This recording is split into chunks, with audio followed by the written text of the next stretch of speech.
J. Batong Bakal, mismong maritime lawyer ho. Tapos ang West Philippine Sea. Meron ho ba talaga tayong exact data para malagay sa mapa kung hanggang saan lang po ba natatapos ang West Philippine Sea? Opo, meron naman po kasi ang basehan naman doon ay susukatin lamang ng 200 nautical miles mula sa baselines. Yung baselines po nasa RA 9522. So susukatin mo lang, basta na pumasok sa loob ng 200 nautical miles yung issue o yung nangyayari, eh di pasok na yun sa ating EEZ. Ganun lang kasimple yun. Okay, kasi ito i-quote ko lang po, Attorney Jay, dahil ito po ay galing na mismo sa news report. Ang binabanggit po ni Senador Rodante Marcoleta na hindi daw isinasaad ng arbitral award na ipinanalo ng Pilipinas kung saan daw nagtatapos ang West Philippine Sea. Ang sabi po ni Senador Marcoleta, yung po Republic Act 9522, alin ba ito? Yung Philippine Archipelagic Baseline Law, no? Merely defined, ito po quoting merely defined the Philippine Archipelagic Baseline from which to measure the territorial sea, exclusive economic zone, and continental shelf, but did not, sabi po niya, but did not determine the exact area of the WPS. Sabi po niya gano'n. Well, kasi ang hinahanap niya ay meets and bounds, coordinates, no? Pero hindi niya naiintindihan ang konsepto ng coordinates. Ang coordinates ay isang point. Now, in order to create a line, you need at least 2 points. In order to create a curved line, di ba, puro kurbado yung mga zone natin, you need an infinite number of points. Ganun kasi yun No, yung mapa ng Pilipinas. Tama. So, actually yung hinihingi niya, hindi po talaga tama yan. Dahil una, pinipilit niya na kailangan daw yung meets and bounds para ma-establish yung ating claim. Mali po yun. No? Ang kailangan lang natin... Sandali, sir. Manggagalit sa'yo si Marcoleta, pupunta ng Net 25 yung babanatan ka doon sa Net 25. Silang magkakakampi, nag-uutuan, no? Ay, mapakita yung ating entitlement bilang coastal state. Eh, napatunayan na naman natin yun. After all, we are coastal state.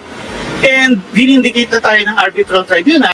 Ito yung sinasabi ho, mga bossing. Sandali lang Ito yung sinasabi ho nung anak ni Juan Ponce Enrile. Na Pilipino versus Filipino government.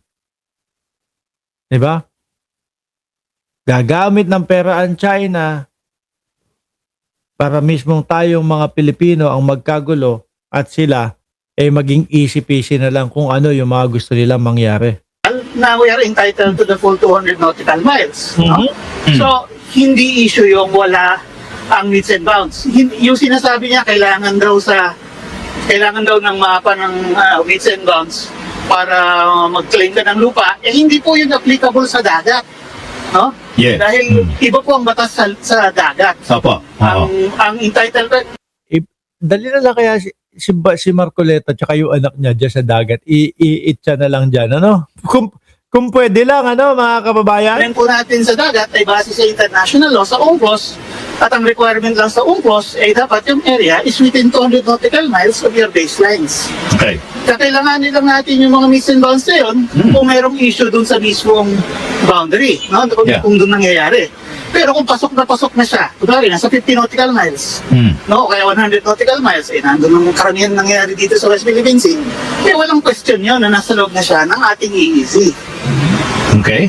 Walang question. Pero, Kaso si Marcoleta, issue ko pa din. ang sinasabi po ni Senator Marcoleta, meron daw 4 na features na hindi daw sakop ng definition ng West Philippine Sea. Ang binanggit po niya, Pag-asa Island, Talagang yung kay Marcoleta versus dito sa pro-Filipino o Philippines, mga kababayan.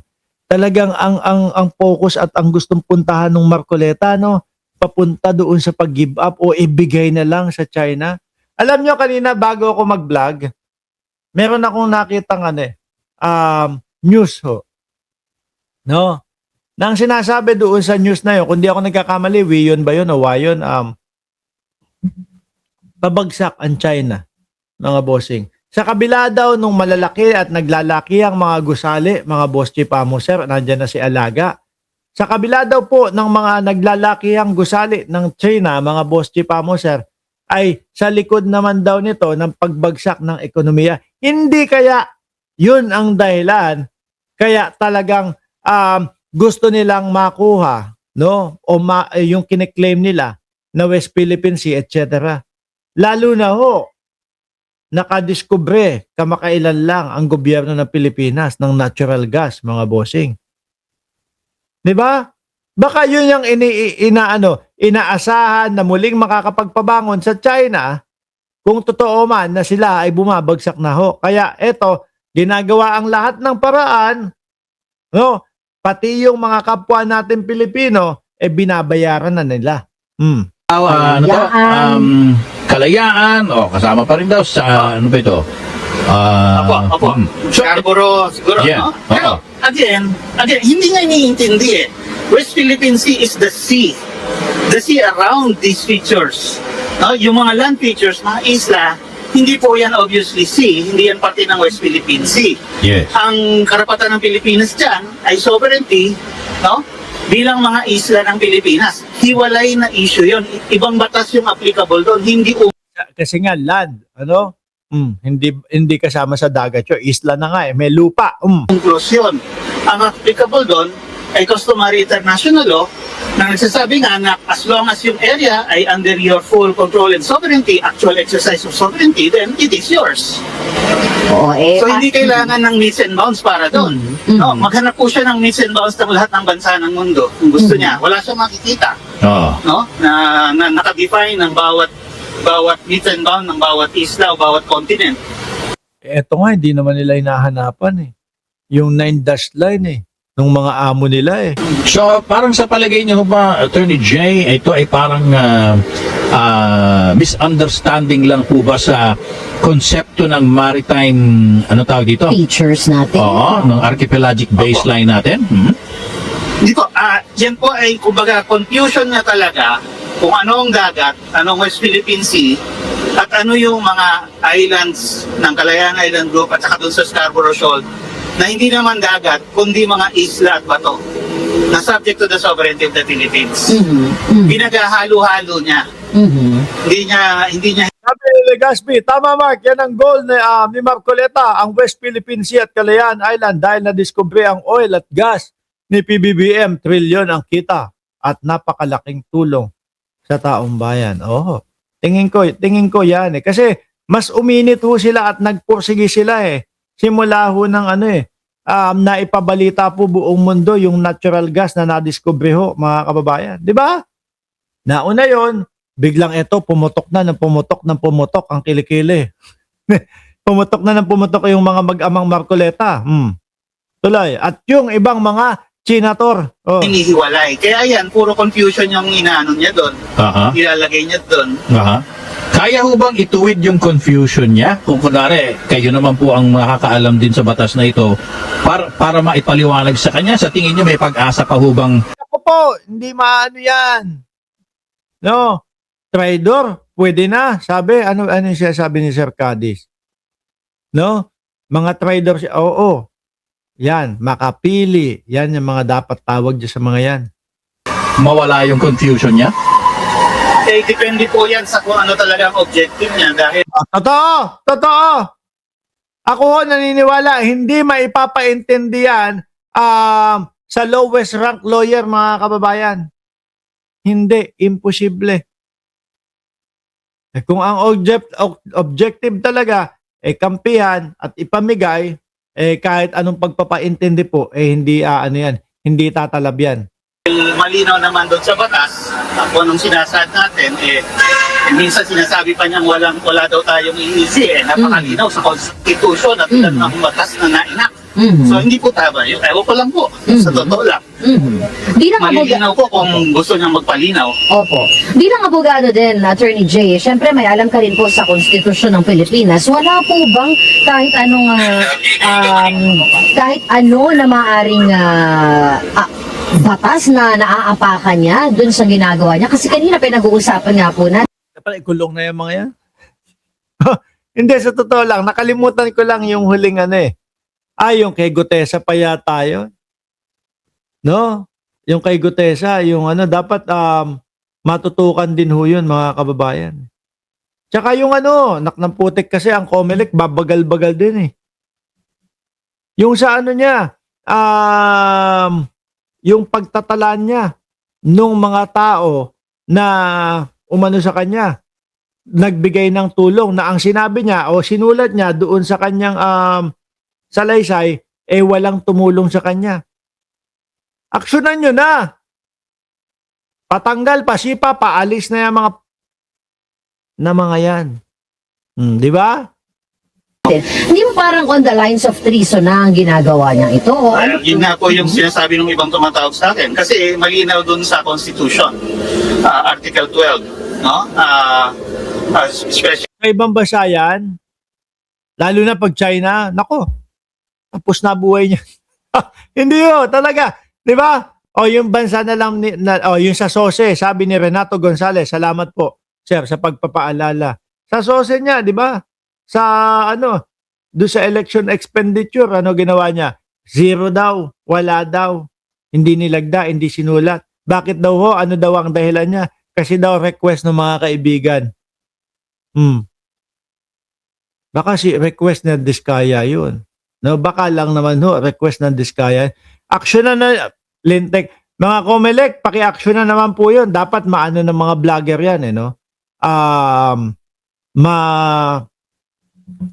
Maulit-ulit namin yan, no? Ng mga vlogger na mga sumusuporta o yung mga visit dito sa mga Marcoleta na ito.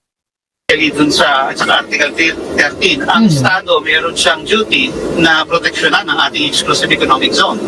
No, binabanggit po ang exclusive economic zone sa Constitution. Kailangan i-preserve natin ang marine wealth sa ating katubigan, including yung exclusive economic zone. Kaya yung sinasabi po niya na wala tayong exclusive economic zone, ay talagang para sa akin, parang willful ignorance na yun. No? Ando na yun, actually yung EEZ natin, noong pang 1978 yan tinaguyod ng PD 1599. Correct. Oo.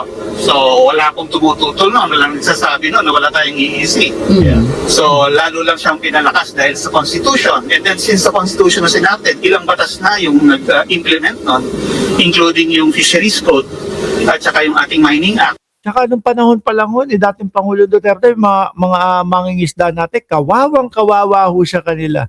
Imbis na ho kampihan, imbis na ho ipagtanggol, ay hindi, sasabihin ni Duterte, barter lang yan.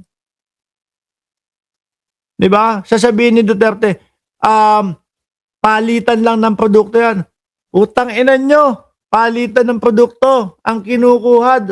Nagmura na naman ba ako? Sorry, hindi ho hindi ho talaga mapigilan, no?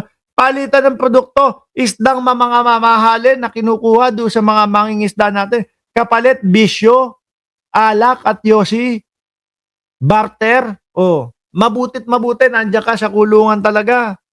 Na pare-parehong tumutukoy dun sa ating likas yaman dagat dyan sa EEZ. No?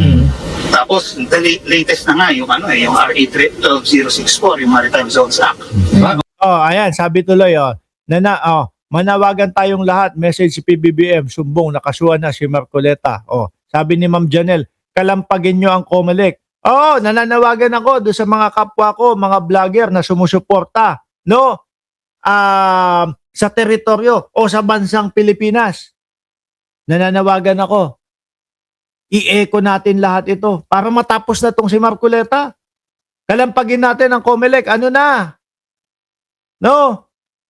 Pagka-disqualified o pagkatanggal sa Senado. Yung sa SOSE niya pa lang. Para hindi na nakakapaghasik ng mga ganitong mga katarantaduhan. Di ba?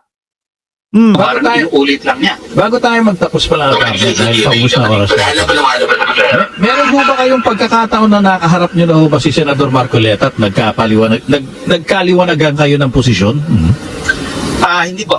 Hindi pa. Wala naman siya nung inaayos natin yung Maritime Zone Act. Opo, wala pa siya noon. Kapapasok lang niya, no? Nitong for his first term. Yeah. No? So, wala. Unang termino pa lang, Pero wag ka, makakapangalawang termino pa ho yan. No, bakit madami ho silang mga bulag na mga tagasunod. kagaya po ng mga DDS. Wala pa po. At I don't think na naghanap naman siya. Wala naman nagtatanong din. From his Hindi. staff na magpa-briefing, no? Hindi kagaya Ako naniniwala ho ako mga boss Chipamo sir, itong kampo ni Rodante Marcoleta tsaka yung anak niya, no? Hindi ho intindihin yan. Hindi ho isasaksak sa utak niyan. Iba ang agenda niyang mga yan.